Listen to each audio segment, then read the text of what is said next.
Good morning. How are you? Good morning. Let's go back to this. What's going on in your life? Oh, busy, and moving, and I don't have a life. That's about it. Busy and moving.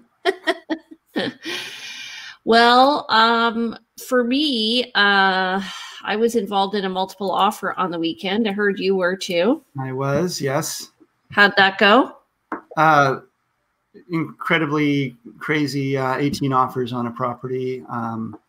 Lots of activity on that property. Really difficult to keep showings COVID friendly at this time when you've got that much interest in a property so quickly. A little bit unanticipated. Should have known better that at that price point it would get a lot of activity, but there you go. What was the price point? $729 for a 1990 home. A little bit of TLC cosmetics required, but overall solid. And what was the list? What was the amount of offers that you had? We had 18 offers. Holy smokes! Yeah, which I think is a record for me. What's your record for number of offers? 32. 32. Okay. That was in 2016. It was funny because one of the sellers was a realtor. Yeah. In Australia, and he was like, "Are you sure this is going to work?" And it did. So Good. We ended up. We were listed at $699, and it was in Gordon Head, and we sold for $930, which was considered really. But the year before, that was the price. So. Right. Yeah. And yeah. I learned something very interesting in that process. So that's when you could have, unfettered open houses. We had, I decided to hold an open house because somebody wanted a viewing at 4 o'clock on a Sunday. So at 10 a.m., I set up the open house for 4 p.m. and it was packed. So that made me realize that if people are interested, they will come. Absolutely. Yeah. But I was involved as a buyer in an open house. List price was $949 on the weekend. It ended up selling for $1,033,000. That was in Gordon Head as well, near Ash Avenue. Right. Okay. Ash Road. Yeah, it's definitely looking like the your average typical house in a nice, relatively nice neighborhood is at $1 million. Everything seems to be popping above, which is difficult for anyone with less than 20% down. Pardon? It's getting difficult for anyone with less than 20% down to buy a home now. Right, because you can't get CMHC financing over $1 million. So yes, you need to have a 20% down in order to get financing on a home over $1 million. So Vancouver has weathered that, has figured it out somehow. So I'm sure we'll get it figured out as well, but it's definitely going to be hard on folks who are trying to get into the market. Well, let's look at the market. Nice segue, Andrew. Yes, isn't it? Let's look at the market and see what's going on in terms of city to city. So I put side by side last week versus this week. So last week we had 245 sales. Our listings with 216 pending. Let's jumping in. Are you going to be putting this up because I'm not seeing anything? I'm sorry. Yeah. I'm suffering technical difficulties today. Yeah. Why is that? Okay, got it. Oh, there we are. Okay. Okay. So I can put on my reading glasses for this. I'll read them out for you. Thank you. Is that better? Oh, so much better. Okay, so we have 245 new listings last week, 239 this week, and pending were down this week, 187 compared to 216 the week before. Yes. Yep. With more active price decreases this week of 94 compared to 76. Mm-hmm. So when you read that, you might assume by reading that the market would be slowing down, but that's not my impression at all. What's your impression? For me, it's a little quieter than it's been. in the past, just because I'm finding right now a lot of my people have processed. I have like a new batch coming through. So as I say to them, we are a new crop. Yeah, everything we're looking at has sold. And so we just got to get in there right away. Yeah. Yeah. I would say, I would say that if there was inventory, there would be sales. Right. Would be my comment. It feels like it's lack of inventory and the rising prices that's making for a little bit less sales, because it's really hard to find properties. And when you're getting 18 offers on properties, and I've been talking to colleagues too, and we're all having a hard time finding property for our clients. Well, if you look at so I always look at the list to pending ratio as opposed to list to sale, because you can see last week we see 558 listings sold, but that means they completed and the pending took place weeks ago. So, and if you look at it, let's say we round it up to 200, that is roughly 10% of our listings are selling every week. And I have to tell you, not every listing sells. Everybody thinks realtors put a house on the market and it sells, and that is not true. Right? Right. Absolutely. Okay. We may have some folks coming through the background here because we're selling a few things. After our move, we found we had too much furniture for our larger space. Ironic. So anyway, there might be some activity in the background, just letting you know. Okay.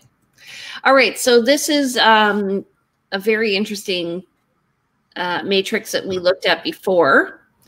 So in terms of single family homes, 474 units sold in October 2020. This is down 9.2% from last month, but up 70% from last year. Yes. Yeah. So as we're talking about cycles today in real estate, and one of the things we'll be showing is that it always tends to wind down as we get closer and closer to December. Yes. So it's not surprising to see a month over month lowering from September, October, but we're still gangbusters versus last year. Right. And our average is $1,037,389. That's down 3.6% from last month, but up 12.8% from last year. Okay. I prefer to look at the median number because that really tells me the average is affected by a lot of high-end homes and obviously very low-end homes. Right now, we have more people buying in higher end than normal. The median price is still $890, so that says there are homes out there for people looking for under $1 million. And that's up 1.7% from last month, but up 8.2% from last year. So we are up overall, I would say. Yeah, I should comment this graph, this chart or matrix, it contains the whole of Greater Victoria, right? So this would include areas of Souk and Colwood and Langford and different areas that have a different price point. In the mountain. In the core, we're probably, if we looked at median in the core, we'd probably still be finding it up around $1 million or over. Yeah. But in terms of median for the Greater Victoria area, there's definitely options available to folks. Right. And people make the mistake of thinking everyone's looking in the core. Right. Yeah. And the core is defined as Saanich East, Saanich West, West, Victoria, Esquimalt, and View Royal. Don't forget Oak Bay. And Oak Bay, right, which has been doing gangbusters. Yes. Okay, so this is a telling statistic, though. 522 units sold September 2020 compared to 279 in October 2019. So just double. I think it's 65% up, right? 69% up, yeah, in terms of units. Okay, let's just look at condos. So 304 units sold, up 8.6% compared to last month, up 70.8% compared to last year, folks. Which I think this sort of goes to what we were saying before, that we thought that the condo market would rebound. Because yeah. I heard called the slingshot effect as well, you know, and I've always thought that there's a tension, but yeah, it's a good word. So definitely seeing that. I'm actually working with more condo buyers now than home buyers, or at least more condo buyers on average than I was before. They're getting quite active. Awesome. Okay, average price 496,000. Now, this is a generalization as well because we're comparing apples to oranges here. 1 and 2 bedroom condos are significantly different in price. So we're not breaking this down for people, nor are we breaking it down to area, but just a general overview. So median is 429,000, which is the same as last month and up 2.4% over last year. So even though the units are up, we're not seeing an increase in price, which is interesting. I think we will. I do believe we will. Yeah. So 280 units sold in September 2020 compared to 178 in October of 2019. Yeah. And average price has gone up from 454 in 2019 to 502 in 2020. But the median price is only up 10,000. So interesting. Mm-hmm. Okay, let's go to the next one. Moving on. So home price index. So this is not, I would say, a real price. This is based on an ideal home. It's a made-up home, kind of like the average home. It's like the consumer price index. It's the average basket of goods value over time changed. And they do calculations in every various sub area of Victoria and say, what is the characteristic standard kind of home in this area? What's our representative home? Let's track that value over time. So it would be like a 3-bedroom home with 2 baths and double car garage or something like that. For example. Yeah. Yeah. Okay. So October 2020, we're seeing a benchmark price of $795 compared to $793 over last year, which is interesting. So you can see how the stats differ. $793 over last month, not last month. Yeah. And over $757 last year. Mm-hmm. So what's interesting is how they've tracked this since, I believe it was 1993 is when they started with the 0. They started with 100. 100, you're right. Yeah. And so we're up 4.9% from last year. Right. Okay. Can you read it or do you want me to read it? Oh, what am I reading? The core, October 2020. I can do this. So October 2020, the benchmark price in the core was $879,600, and the month before it was $879,200. Not a very significant difference, but if you look to the year before, in October 2019, you're at $859,900. So that's a rise of, what have they got there? 2.3% is what they're saying in the core. Now, do you feel like that is accurate? No. Because it depends on where you are in the core, which is those areas that we mentioned, those 5 areas. And to me, we've gone up in Oak Bay. We've stayed steady in some areas like View Royal. Mm-hmm. They're saying Greater Victoria has gone up by 4.9%, the West Shore by 8.2%. Seems like that's the largest bump in price points. Peninsula 7.9%. So what's holding this average back of the core to 2.3%? I guess there must be talking about Souk and I don't know. Well, we'll look at this a little later as well. But I think the biggest bump has been in the new developments in Royal Bay, which is in Colwood, in Langford, along Latoria area. And the reason why is people can buy new construction, and it's I know that 3 weeks ago they listed 19 homes in Royal Bay. People came in, they were gone. They're not even built yet. Yeah. And there is a movement out of the core of the city to areas other than that offer a little more space, so you're not cheek by jowl. Yeah, because you have to be within you have to be over 6 feet from your neighbors. Yeah.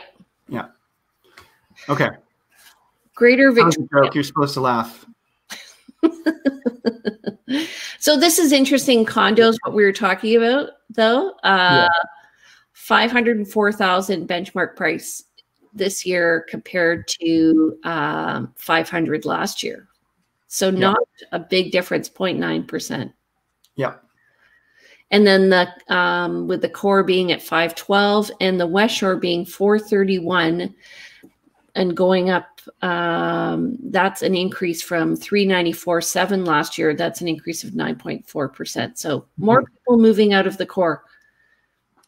The West Shore has become a center unto its own. A lot of good amenities. A lot of people are reconsidering it. The Mackenzie interchange is finished, so we don't have the same kind of Colwood crawl that we used to experience. So I think all that being said, it's become more of an option for folks. So more people are considering the West Shore, and it's a great place to live. I lived there for 15 years, and certainly see a lot of benefit to being out there. Yeah, we're seeing more of an increase in townhomes though than we are in condos. So why do you think that is? I have a theory. Why do you think that is in terms of price? Price point? I think that I mean, from personal experience, even, during the phases of COVID where, if you're stuck in a condo, if you're, let's say, a couple in a 1-bedroom condo or a small family in a 2-bedroom condo, after a while, that place gets feeling pretty small. And I think regardless of how people are feeling now about things, I think they are realizing that they do want a little more space and they don't want to get stuck again in a small space. So townhouses, I think, are much more attractive. They're an alternative to a house. They're a great alternative to a house because if you don't like to do yard work and maintenance on your exterior, you can just pay your strata fee and generally things are taken care of for you. And there's some really good townhouses out there that are really comfortable and give you a little bit of space and yet and even some space from your neighbors and maybe even a little bit of yard. And also you can be on top of one another in your house, like at different levels, as opposed to having to be beside one another, which I think allows people a little bit of sanity. A little bit more breathing room again. Yeah. Yeah. So the benchmark price went from 617 from 580 last year. That's an increase of 6.4%. And in the core, it was up to 689 from 643. So townhouses, very popular in the core and unusual in the core as well. Interesting that the bump was higher in the core for townhouses, and yet and it's inverse. West Shore is actually less for townhouses. Yeah. And then, so it's 4.4%, but the benchmark price still went up to 515 from 493. Okay. So, sorry, I went the wrong way. Just in terms of list to sales ratio, so the bar here are the listings, and this is the total number of listings. We are looking at 2-year data, so you can see there is a cycle of what you were talking about, and we're coming towards December. We are way higher than normal. So in terms of list to sale, with sales up around 1,000 units a month, and normally we're at around 600, I would say. Yeah. It's more from the May 2019, you can see that's more of a typical pattern where you kind of reach a peak in the spring and then it starts to come down over the summer. It sort of maybe bolsters a bit in the fall and then drops down in December. And here we have, you can see where COVID really affected us in April for sales. And then slowly built its way back up. And now we're just super steady on sales, and new listings are still, they're actually pretty active. And then what do you think, Jane? I've been coaching my clients to go against the normal trends and continue to list homes right now rather than wait. we just don't really know what the spring is going to bring and what the winter is going to bring. So if you're really planning on selling your home, right now there are definitely buyers out there for it. I agree. And actually, I've been thinking of, there are some people who are holding out for the spring right now, and I'm going to be chatting with them just after looking at the stats today, especially when I see that line of how consistent the sales have been since July. Right. And they need to really list, especially since the number of listings is coming down. You have a greater chance. Like, just if you look July, you probably have like a 80% chance in July, and now you probably have a 90% chance getting your house sold. So what do you say to the person who says, well, it's so active right now, and if I wait till the spring, prices will probably be up by then, so I'm probably better off waiting till the spring? You only know what you know now. You can only work with the current data right now. Yeah. Right. Am I sure? Yeah. I mean, how many people told clients to wait until March to list their home last year? Right. Yeah. So yeah, and they were it's true. And I like to think in probabilities. What's the probability of the spring market being better than this current market? What's the probability of a second, third wave of COVID? What's the probability of other possible changes? And we're going to be talking at some point, Jane, we're going to be talking about cycles in real estate. And I wanted to talk a little bit about, there's many cycles in real estate, and those can be, they can all affect what's going to come up in the spring. And spring is actually a long ways away from a real estate perspective. So there are cycles that are seasonal, which we're talking about right now, but there's also cycles that are economic.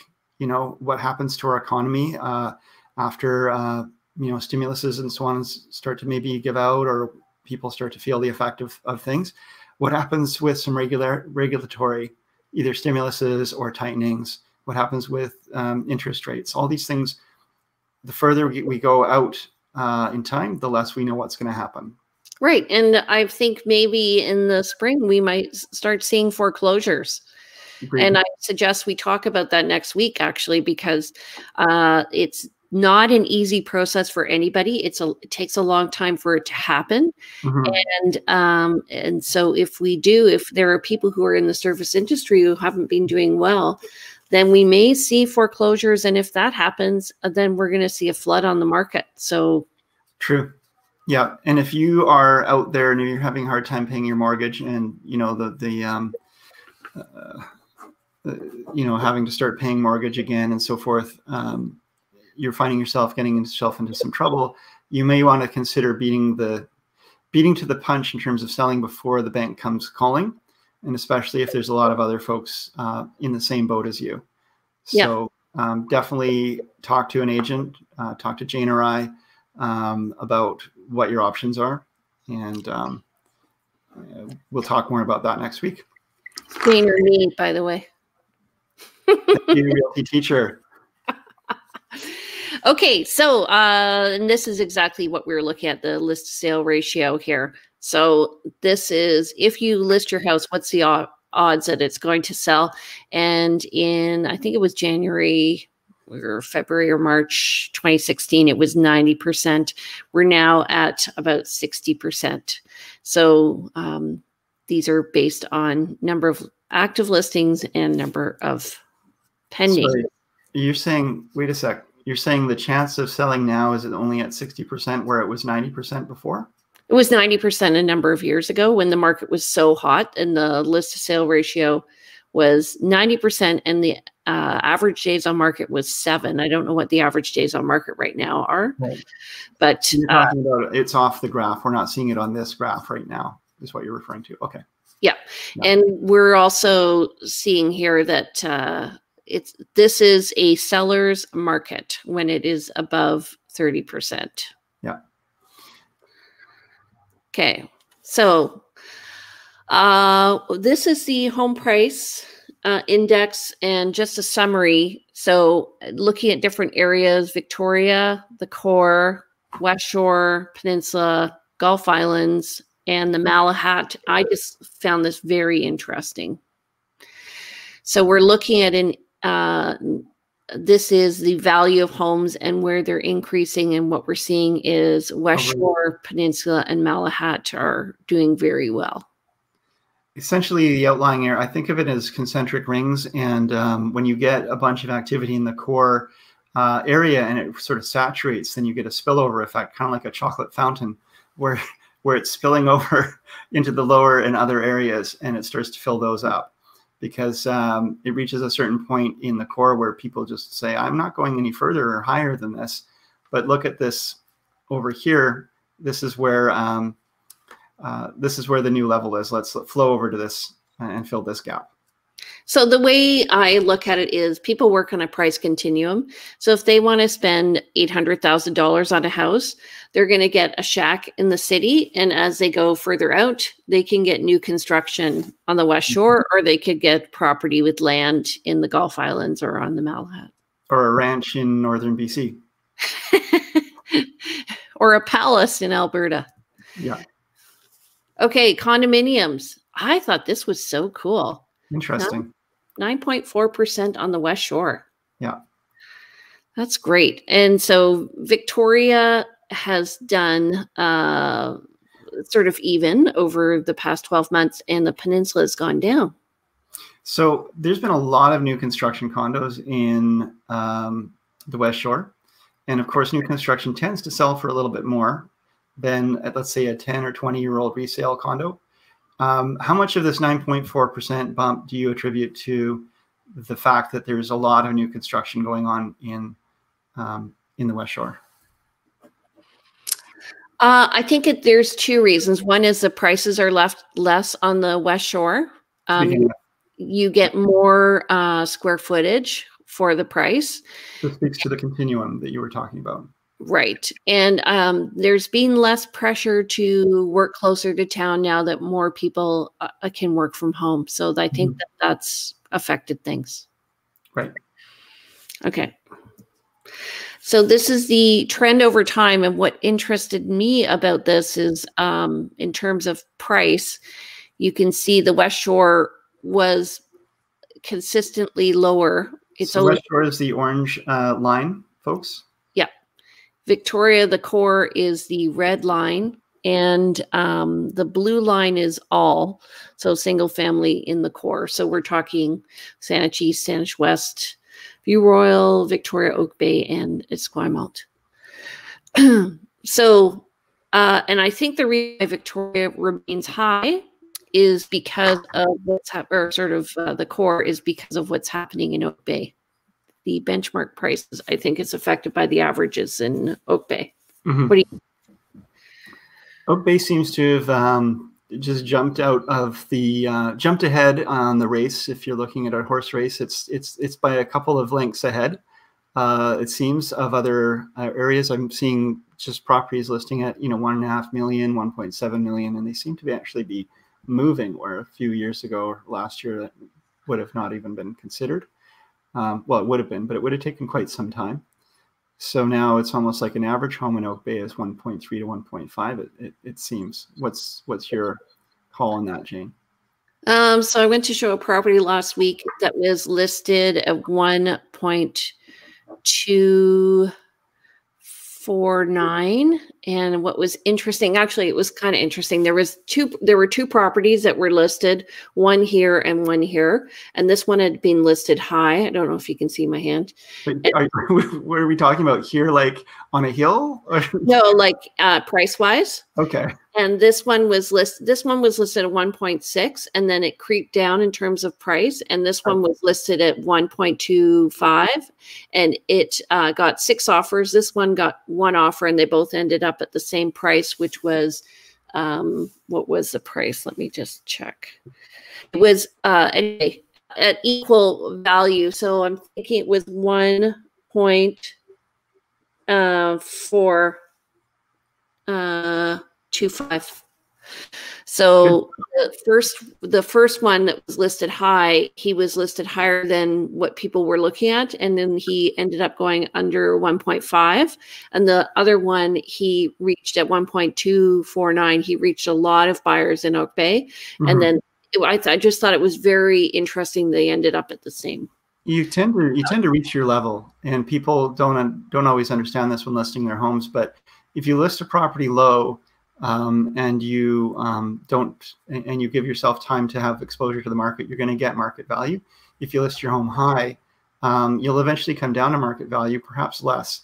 There's a chance you'll get somebody who's willing to pay above market value, but generally speaking, they're going to come through. Buyers are savvy; they know what's out there.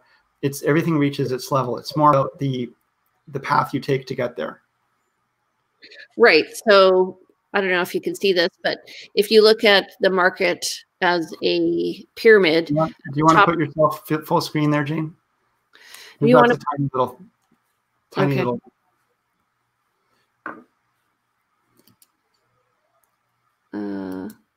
So if you list your house up here, which is above market value, or you put your house here, which is below market value, you're going to have people who want to buy up to, including, let's say this is 600,000 or whatever.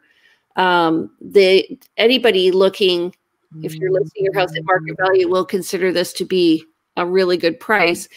Up here, they won't even see the house price. Yeah. Right. If you go shopping in the grocery store and you're looking for bananas and you see bananas on sale, you're going to buy those bananas really quickly. But if it's more of an auction for bananas, and they're on sale, you're going to pay what everyone else is going to pay, which is average price. But if you walk, this is a horrible analogy, but if you walk in there and you see bananas for $5 a bunch or $10 a bunch, you're just going to leave them, and they're going to get rotten over time. And then, okay, I'm giving up. But anyway, let's go back. Okay. Tell me more about bananas, Andrew. Well, anyway, we've actually pretty much gone through the stats. So essentially things are looking pretty good. We don't know what's going to happen with the market in the spring. Right now we're looking at a very strong market overall, I think. What do you think?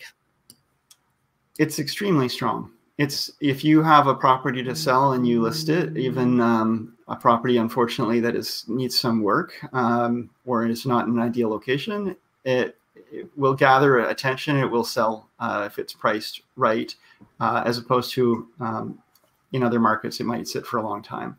Not everything sells, as we've already said many times, but your chances of selling are much higher right now. Definitely. Yeah. And buyers seem to be coming from out of town a lot more as well. I'm noticing a lot of folks coming with investment money from Ottawa, from Alberta, from Vancouver. I'm seeing a lot of folks coming in here, and I guess with the low interest rates too, it's just it's gangbusters. I'm getting inquiries from Americans. Yeah. Okay. Still. Yeah. And it is a bit awkward. Just so you know, if you are in the States and you're looking to purchase here, you're going to have to get your financing through a Canadian bank. You're going to have money in a Canadian institution. And it does take some time to set that up. So if you need connections, let me know. Jane, right. We were going to talk about cycles in real estate. And that was one of the things we just talked about, of course. But I thought I'd like to just talk about some other cycles in real estate and maybe jump into them. So we talked about economic cycles somewhat, but there's also regulatory cycles. We've talked about seasonal cycles, but let's talk about regulatory cycles and maybe even the emotional cycle for a buyer or seller. That is pretty in depth. We can do it quickly. We got 5 minutes.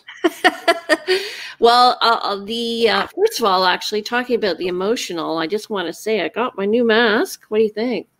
Oh, beautiful. Wow. Anybody who wants to work with me gets a mask. And I ordered these through Elizabeth Brubaker. I just want to mention her, give her a shout out. Thank you, Elizabeth. She's in Sarnia. So right now, what? If you work with me, bring your own mask. She's with Equip Gym Services, and they're located in Sarnia, Ontario. If you want to give her a call, 1-519-466-0766. This is brought to you by Equip Gym Services and the Briar Hill Group. I did not know we were doing product placement. That's incredible. I told her I'd give her a shout out. I got them. Okay. That was great.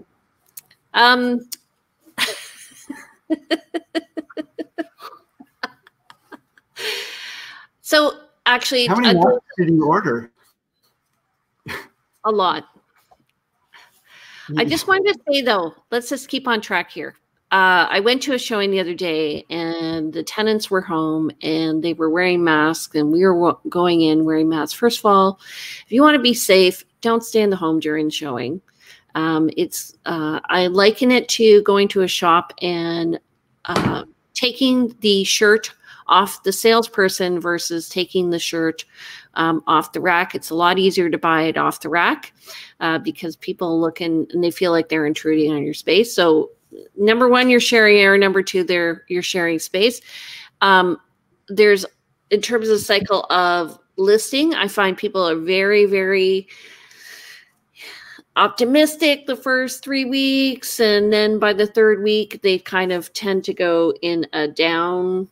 They get concerned. And this is generally when we talk about price reductions, especially if they're watching the market and other people selling their homes and theirs isn't selling. We have a heart-to-heart conversation. And where you can avoid this is by listing your house at market value rather than listing it above, I think. What do you think? Well, certainly listing at market value. And I talk about course corrections. It's like any airplane that's going from one city to another is never 100% on course.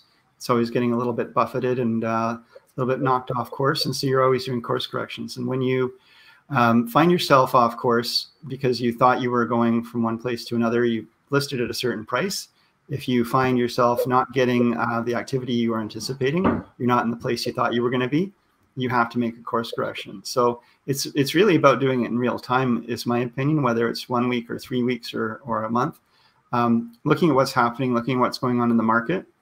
I mean, there are micro markets to consider. Sometimes a bunch of buyers come out of the woodwork all at one time, just randomly. It just happens that way, and there's a big bump in the market, and then they're gone. And then maybe there's a cold snap where you're not getting any activity on your listing.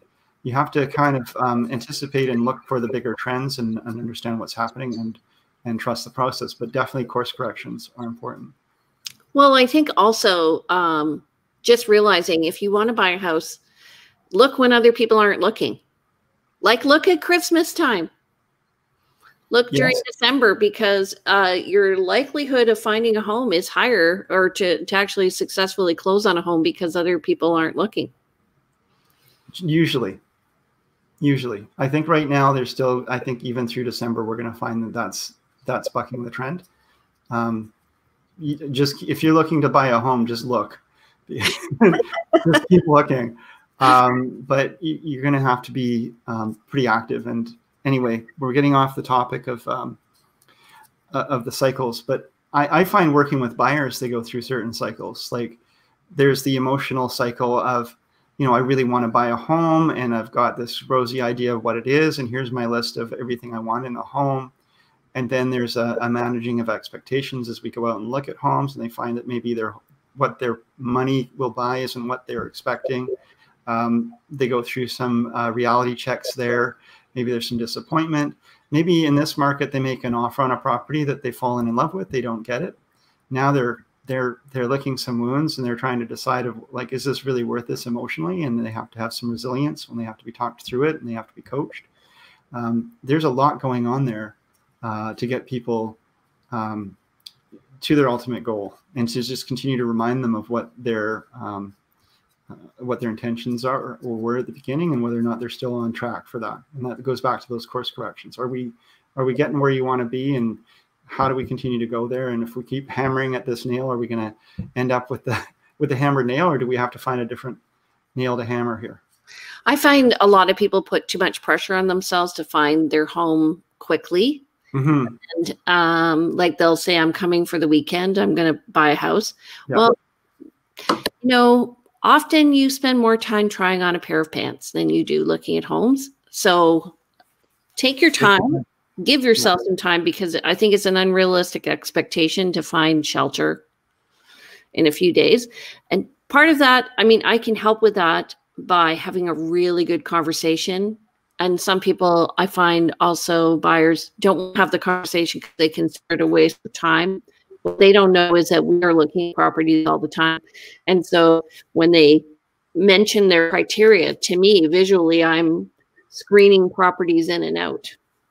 I tell my clients, you know, like, you can tell me what you're looking for, and that's great. And I can set up an automated search, and you'll get a la carte listings. But for me to understand what you're looking for, we need to go through and see properties. I need to see what you're reacting to. Somebody tells me I don't want a fixer-upper, and then they buy a fixer-upper because to them a fixer-upper is something that's completely ready to fall down. Or, you know, I'm not willing, you know, I'm willing to do a little work, and then you take them through a place that needs some paint, and they say, no, it's too much work for you, for me. So I find that going through the homes is really helpful. Yeah, there's also the information that people want. So I find some people want just the facts and they want to do a quick in and out and they get a feeling about it. Other people are very interested in knowing about the community, not just the house. And other people want to know all the stats. So you go in and you have to have your feature sheet with you to be able to relay all the information for them. Mm-hmm. You know, and some people are more concerned about what the steps are than the house. So they want to feel like they're prepared ahead of time. So often I think the in-depth talk tells us what how we can meet their needs and provide them with information so that it may not just be about the house. It may be about, yeah, it's an intake interview, and you're learning about each other, and you're learning the rhythm of how you'll each work, and you're determining what the person needs. And from that, you're going to come up with a game plan that works for both of you, all of you. Do you find couples go through different cycles? Absolutely. Yeah.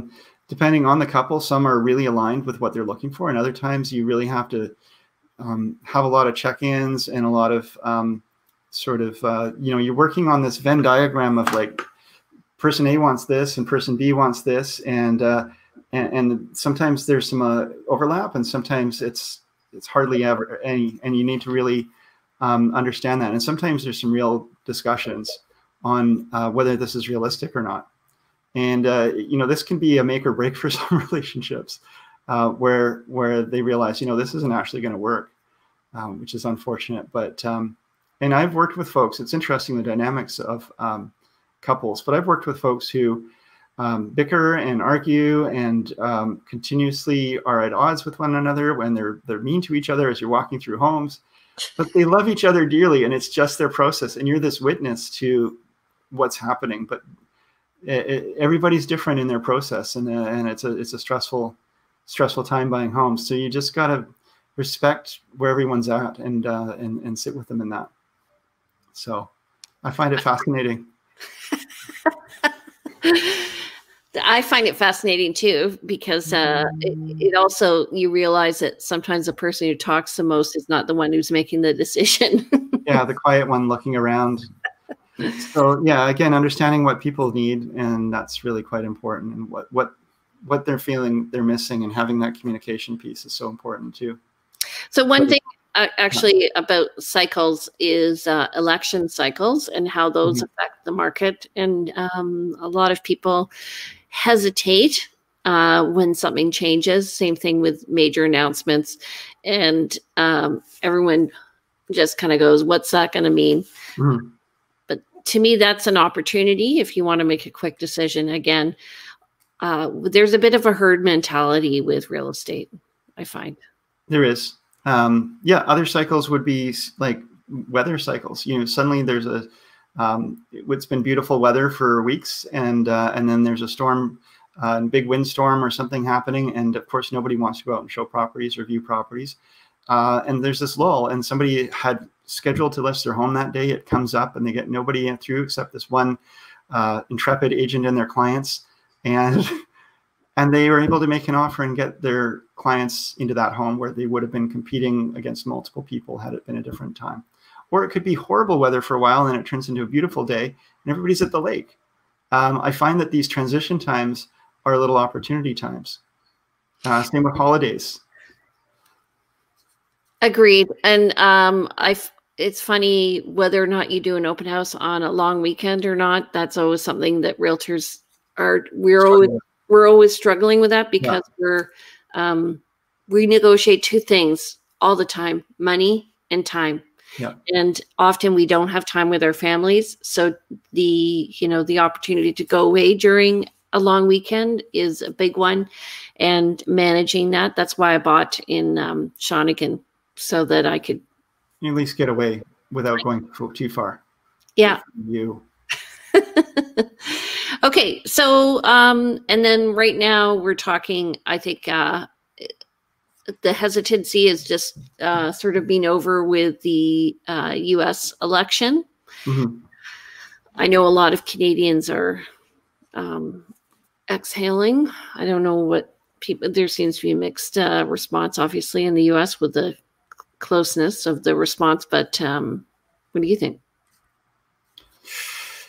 I think that we're all tired of what's going on in the States. And I myself was a little bit too obsessed with watching what was being, said or tweeted or what have you, because it just was always such an interesting circus, in my opinion. But what fascinates me too is that, whatever messages we get here in Canada, whatever we see is obviously different than what other people are seeing in the States, because, almost 50% of the population voted.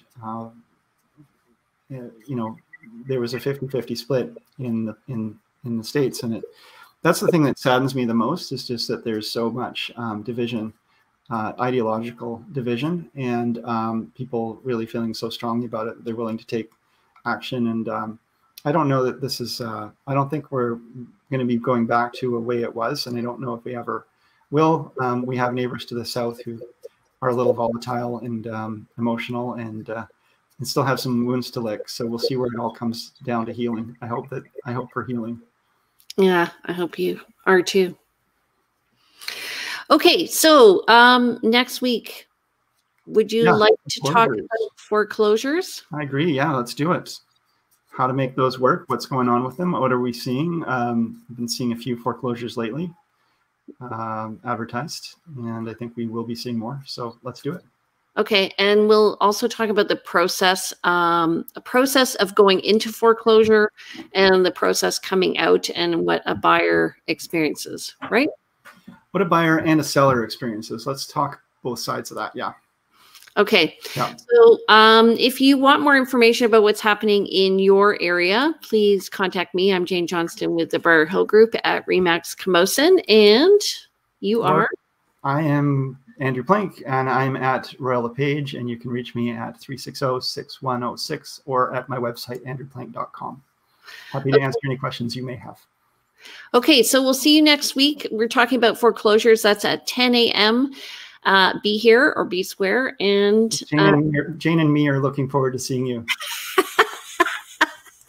You're such a goof. Okay, have a great week, everybody. See you soon. Bye. Bye.